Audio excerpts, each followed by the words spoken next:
Welcome to What's What, the internet game show full of nerdy impersonations, interpretations, and thoughtful deliberations. Starring your puzzle master, clue giver, and your personal impersonator, it's Mark Bayne.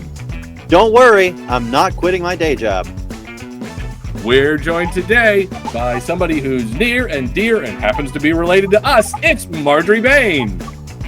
Hello. Also joining us, somebody who doesn't seem bothered by the fact that she's surrounded by people who are going to give preferential treatment to their own family. It's Alisha De La Cruz. Hello. I'm your host, Eric Bayne. Can you see my screen? We're going to play 3 games today. We'll take time between each game to check in on the score and, more importantly, check in on our guests. For now, let's play our first game. Our first game is called Some Sort Of.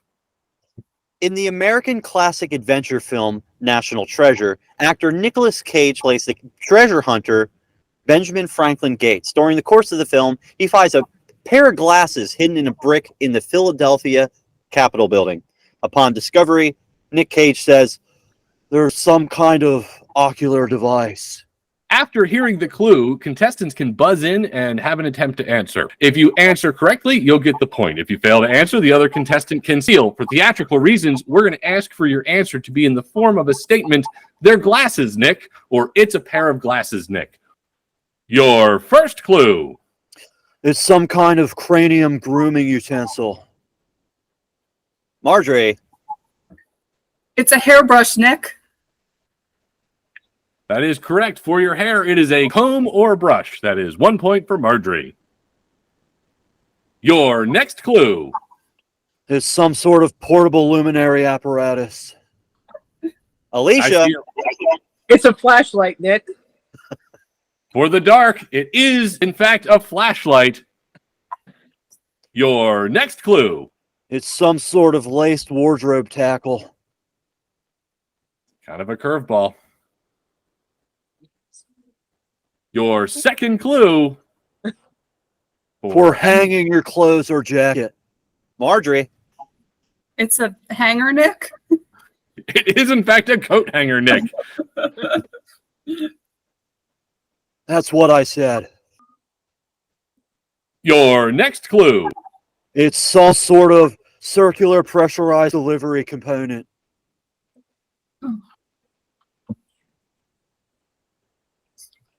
Your secondary clue. The wheels on the bus go round and round. Margery. It's a tire, Nick. It is a tire. Yes. Okay. Clearly, a circular pressurized delivery component. Yeah. He couldn't be less Right. vague. All right. Your next clue. It's some sort of casual head encasing sleeved garment. I think I saw Margery first. By a hair. It's a hat, Nick. It is not a hat. Alicia's chance to steal. It's a shirt, Nick. Really close. We're going to give you the second clue and reset the buzzer. Some would call it a sweatshirt. Alisha. It's a hoodie, Nick. It is, in fact, a hoodie, Nick. That's a point for Alisha. A casual head encasing sleeved garment. Right. Clearly. Oh. Okay. It's my favorite sleeping garment. Keeps me all cozy. Feels like I'm in a cocoon.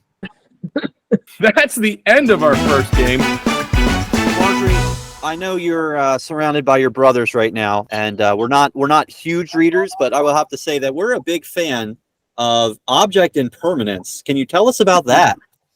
Yes, I have it right here as well. Oh my gosh, we have 2 copies on camera. Oh my gosh. Well, I guess Twins. I'm the worst. Twinning. I'm the worst brother on the call. So that's neat. Mhm. Well, this is Object Impermanence. It is my book of weird and fantastic short stories. I've been writing short stories for a long time, and I was very pleased at the end of last year to finally put them together in a collection. If you like The Twilight Zone or Welcome to Night Vale, I think it's a type of book you might like to check out. Some stories are a little more fantasy, some are a little more sci-fi, some are a little more funny, some are a little more creepy. clones, cannibals, liminal spaces, aliens, all the good stuff. Ghosts, everything you want. Murderous middle schoolers, Just everything. the normal stuff Absolutely floating around in your head, I assume. This is just what you think about on the regular basis. I don't know. And It's where excellent is- book, excellent Oh. stories. And where is it? You can find it on everyone's favorite retailer, Amazon.com, as both a Man. paperback and an ebook. Can you see my screen? Ah, you said it. Fantastic. Our next game is called British or Magic.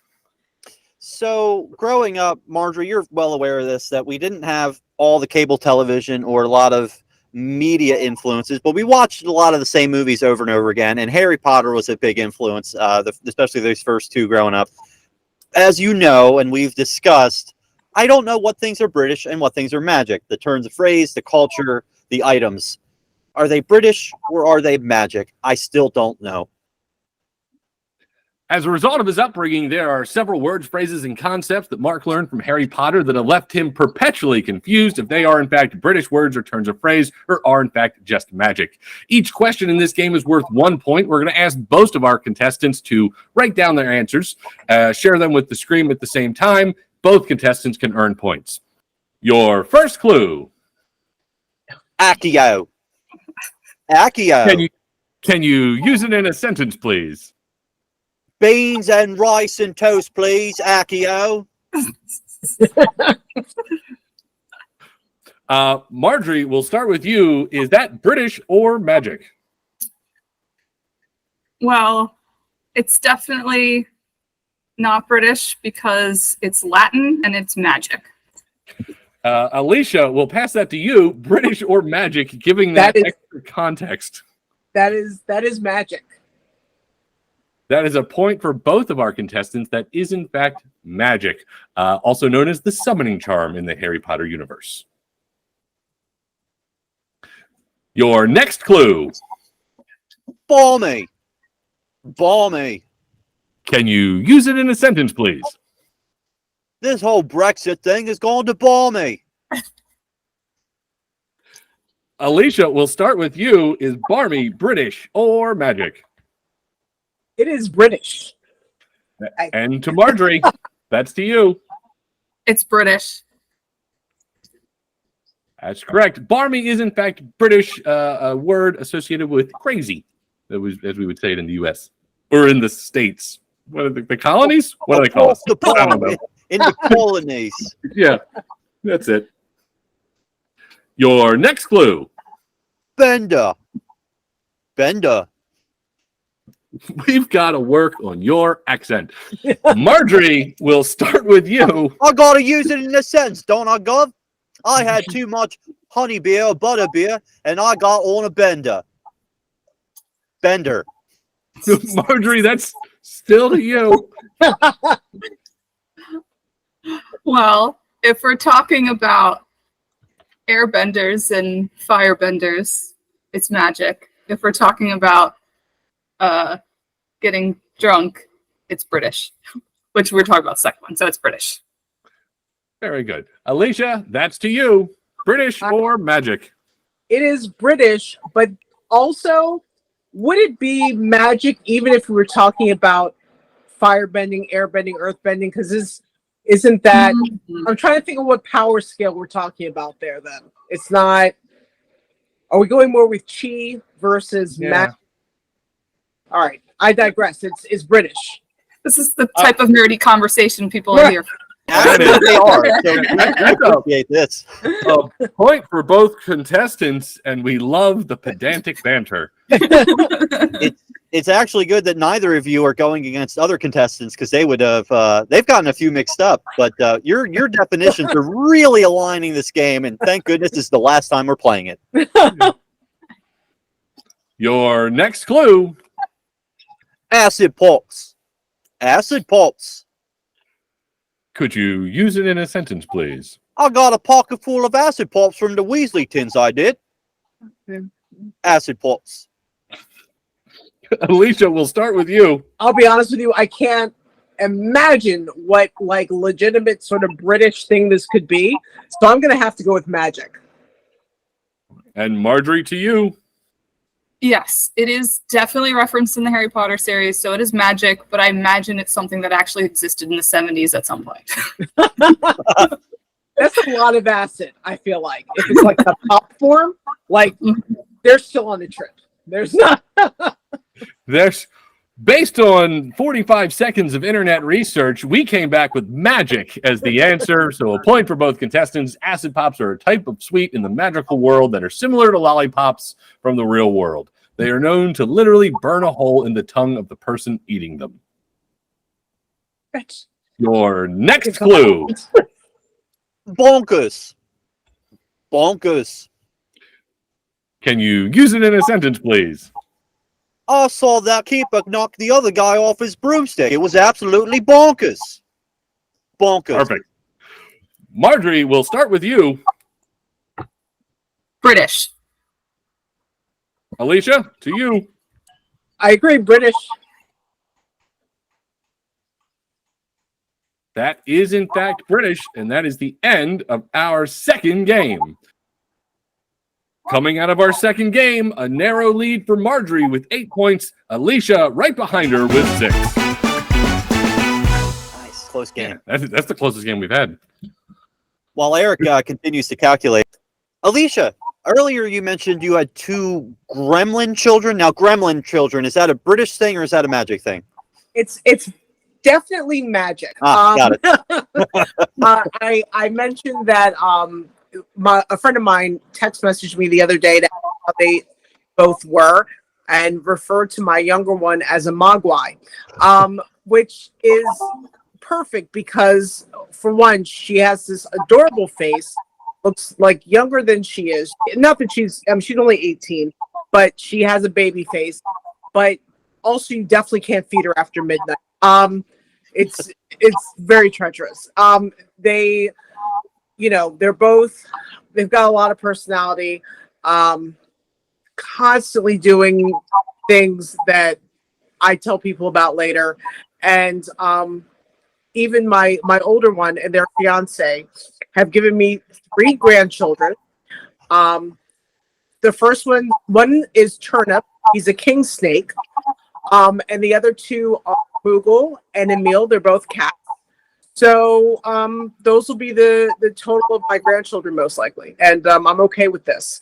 That's fantastic. I love your animalistic descriptions. I have something to show you that's relevant. Margery, what animal would you be while I find this item real quick for Alisha? What animal would I be? Jeff. Yep, that's the whole question, apparently. I mean, I think I'd be a cat. That's just my personality. Just leave me alone. Oh my god! It's Gizmo! It looks kind of like Gizmo! I mean, I don't know. That's a weird... That's a yeah, big, it's like a Beanie Baby smile. So no, I realized that the camera wouldn't pick it up unless there was audio here, but yeah, there we go. Yeah. It's very cute. Eric, I think I stole this from you. Yeah, I don't want that. That's like OG merch. It's now a cat toy. Take it. But we realized at dinner the other night that my soon-to-be son-in-law has never seen Gremlins, which we were literally all gasped at. We're like, what do you mean? We're confused. It's a Christmas movie. How have you not seen it? So,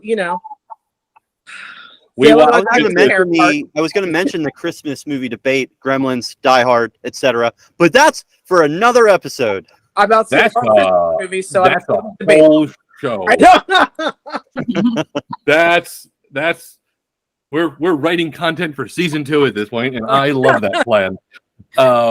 Yeah, we had Clara watch Gremlins 2 years ago, 2 Christmases ago, and she loves horror movies, and she adores it. Has a T-shirt, has a poster. It is her jam. Girl after heart.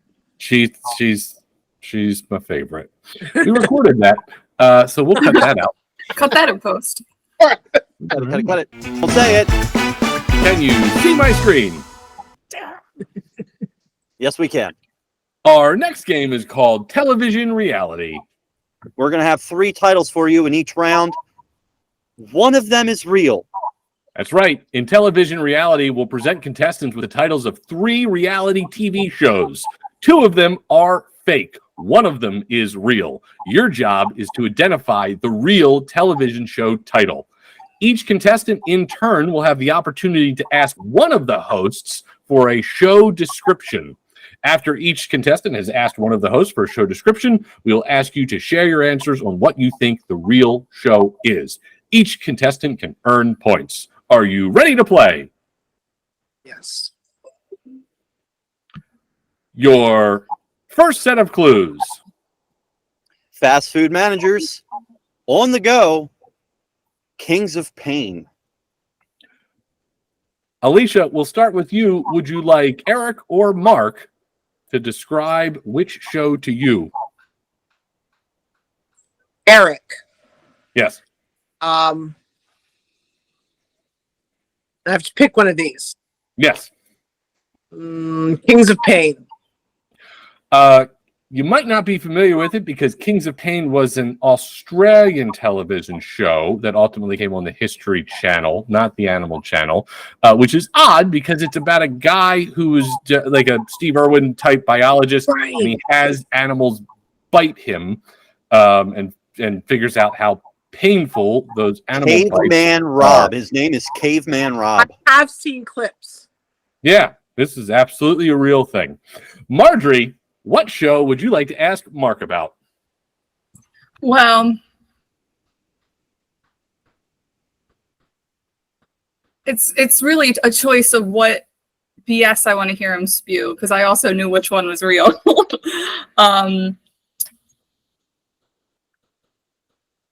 Tell me about fast food managers, Mark. Sure. Much like the History Channel show where they open up the shipping units and decide who's going to bid for what, we follow a team of 3 to 4 people. They are fast food managers, and they actually meet up and discuss their woes and their successes. One is at a McDonald's that switched like half Taco Bell that's like connected to a Walmart.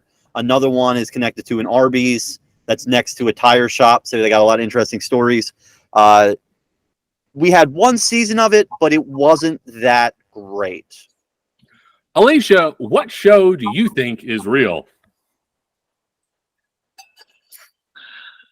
So I know there's something similar to Kings of Pain, but I don't know if how you described it is the actual show.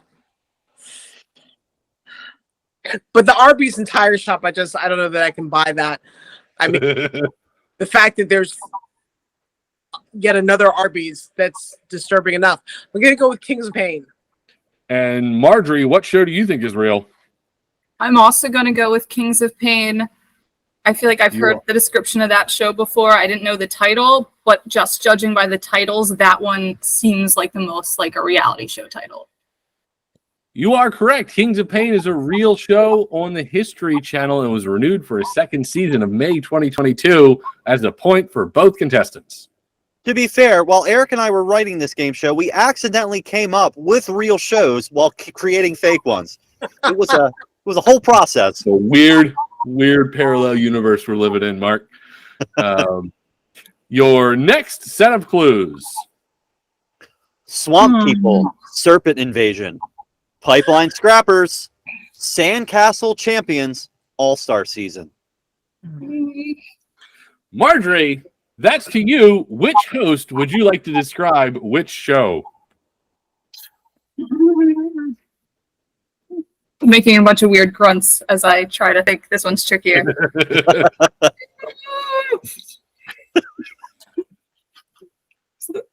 She's a Bane. Sorry, it's all too real. Tell me about Swamp People Serpent Invasion. Absolutely.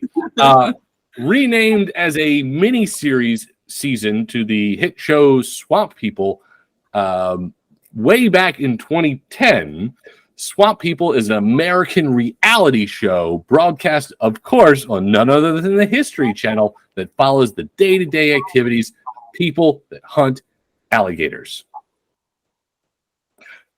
Alisha, which show would you like Mark to tell you about?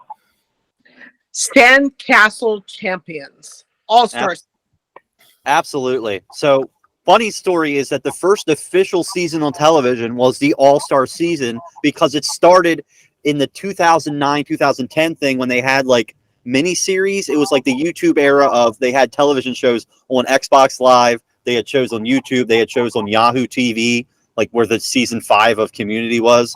So when they actually brought it to Discovery Channel, it was the All-Star season. And we had people from Laguna Beach, you had people from South Carolina, and you had one team from, I think it was Dewey Beach in Delaware, which I always like because it was close to Ocean City. And they would compete. You had the people that were like spraying the sand with almost like that glue paste, like PVC almost. And you had a lot of cool creations. But after 2 to 3 episodes, it was more or less the same thing. My only comment here is that Yahoo's Screen was the name of the program, and it aired Community Season 6, not 5. Pushes up glasses. Margery, which show do you think is real?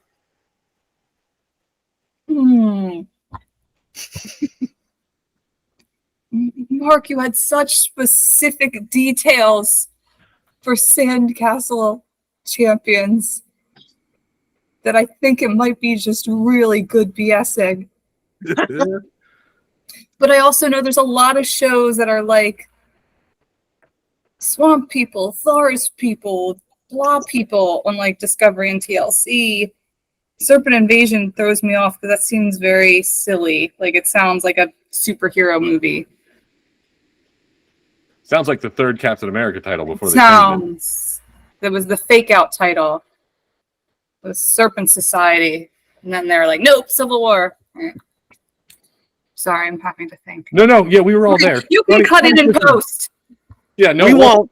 We won't. Margery's stream of consciousness is our longest episode yet. Mad.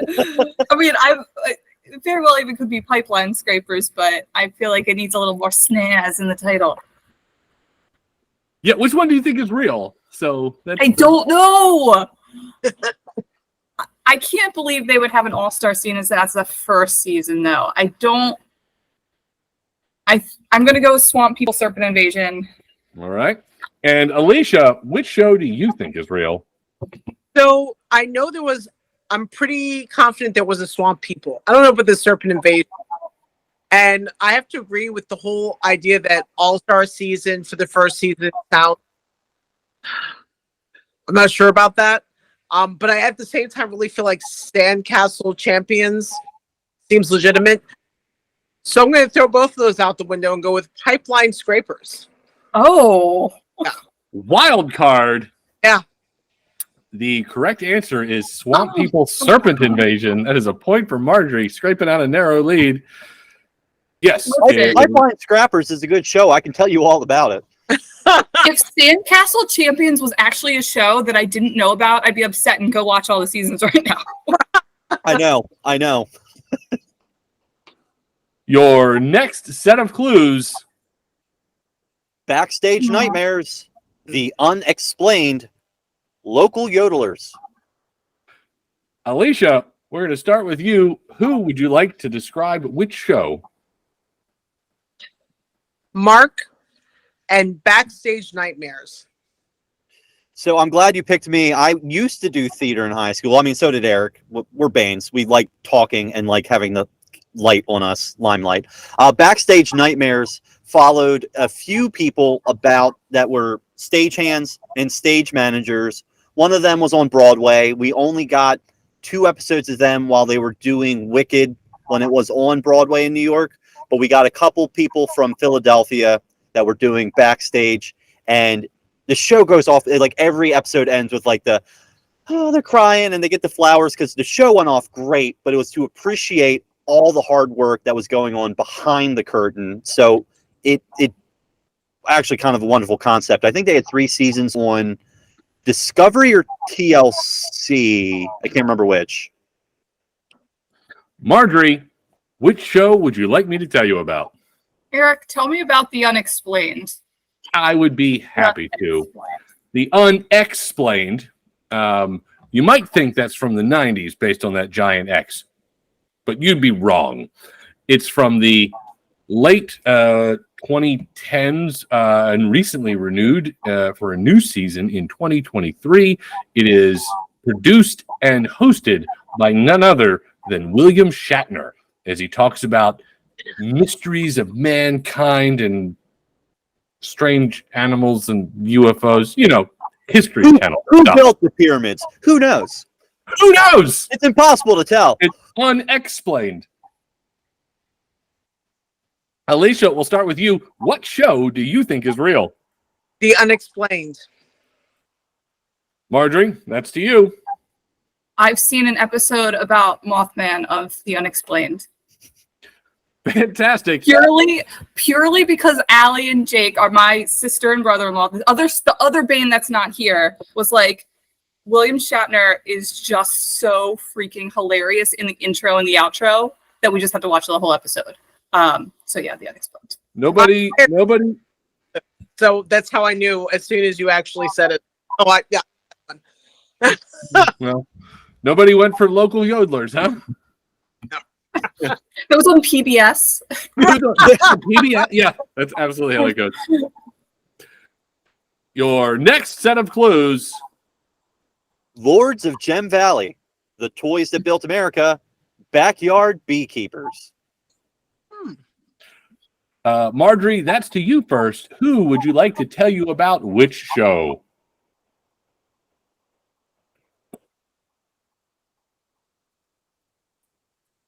Backyard beekeepers. And who would you like to describe it? Oh, Eric. I would be happy to. It is actually on Animal Planet. It is about saving the bees, which has become quite not a phenomenon, but more of a relevant cultural touchstone in the past half a decade, especially. And it is about how easy it is to keep bees in your backyard. So there's sort of like a veterinary animal doctor who goes around and it's kind of a two-part episode. They go to a house and save them. There's always a crisis, like somebody has bees in their wall and they have to like go get them. And then the second half of the episode is they're like, but I got to get out of there to go do this build. And they're like going off to somebody's backyard to set up bee boxes, and they're introducing people to bee culture and how fun that is. Animal Planet. I don't know how many seasons. I didn't look it up. Okay. Alisha, that's to you. What show would you like Mark to explain? The Toys That Built America. Cool. It's a little docu-series. I think it was 2 seasons. While they give a backdrop of American history, whether it's, I think they started Civil War, World War I, World War II, but what was happening in American culture in the consumerism. So you get to learn about the Parker brothers and how they built Mattel. What board games were coming out at the time? Why was Monopoly relevant? Because Monopoly was a parody of capitalism. It was never supposed to be taken seriously. So you have this kind of parallel of what toys were relevant at the time and why in terms of history. Margery, what show do you think is real? All right, I'm going to explain my reasoning because that's more fun. Okay. Okay. I mean, isn't it? Or do you just want the answers? No. Please. Pontificate. All right. Backyard Beekeepers sounds too nice for modern reality TV. If maybe you said it was on 2000 on Animal Planet. No. Recently. It sounds too nice. Last It's not half controversial decade. enough. Yeah. The Toys That Built America. I know there's a show called The Toys That Made Us on Netflix. I believe. Yeah, that one's different. That's a different show. It's a different show, but it sounds similar. So I'm going to go with a wild card and pick the Lords of Gem Valley. Alisha, that's your choice. I'm going with The Toys That Built America because, honestly, I like the description. There's so much content. Like it feels foolproof. Who couldn't get this right? Of course, someone could mess it up, but I feel like it's funny. That is the correct answer. The Toys That Built America is real. It is not the Netflix show, but it is like the Netflix show. Tricky. Yep. Your next set of clues. History's Greatest Heist with Pierce Brosnan, Roofers of Highjaw County, and Saltwater Farmers. Alisha, that's to you. Which host would you like to describe which show? Going to go with Eric and History's Greatest Heist with Pierce Brosnan. Absolutely. Imagine, if you will. I would say delve into the intricate schemes and audacity of the criminal masterminds who risk their freedom for a shot of lifetime of wealth and riches. It aired in 2023. Margery, what show would you like Mark to describe? Saltwater Farmers. Saltwater Farmers follows farmers specifically in the saltwater regions on the East Coast that are along the ocean. You don't expect them to have the same farming culture, irrigation, et cetera, et cetera. So desalination is relevant. They're a little bit more technologically advanced than what you think of a farmer. So you get Jimbo working this high-end equipment is really exciting. I think it had 2 seasons on History Channel. Alisha, which show do you think is real? I didn't hear anything about the Pierce Brosnan. I didn't see it on my Facebook time, to be honest with you. I feel like if that didn't happen, the algorithm didn't tell you about it. Right, which is wild because I saw him on my timeline regarding some story where someone said something about his wife. And I want to say they were fat shaming her, and he was not for it. And I was like, kudos, because I know he's very loyal to his wife, as he was his first wife who passed away. So I'm gonna go with Saltwater Farmers. Margery, that's to you. Which show is real? See, I also didn't hear about any reality show with Pierce Brosnan, but I don't think I get advertised reality shows. And I feel like he was in a heist movie at one point. Yeah, they're called James Bond. Right. Right. He was in James Bond, but wasn't he in this other one about like a painting? Mrs. Doubtfire, yeah. Wait, oh my God. The Thomas Crown affair is the one thing you're trying to say. Yeah, then what about the painting? And I feel like he might be old enough to be like, yeah, I just need to get some easy bucks and like narrate a reality show. So I'm gonna go with History's Greatest Heists, which is a good title with Pierce Brosnan. It's an excellent. If that's not a real show, it needs to be. I'm just gonna I've got great news. That is a real show. History's Greatest Heist with Pierce Brosnan. It was the Thomas Crown affair. I should have known. Right. I mean, I think you referred to one of the farmers as Jimbo, which was legit. That's still. You should have asked us about Roofers of Highjaw County. I know. Ooh, I got stories about that show. Oh no, I remember the last time I watched an episode. It's not real. Never. Yeah. What's our score, brother? I don't know. What's math? It's not even math, it's just counting. Our score coming out of the last game and our final score count of the series. Alisha trailing with 9 points. Margery with a narrow lead of 11. Congratulations to both of our players and our winner, Margery Bayne. Woo! Congratulations, Margery. Thank you. That was great. Join us next time for another exciting and thrilling and pedantic episode of What's What?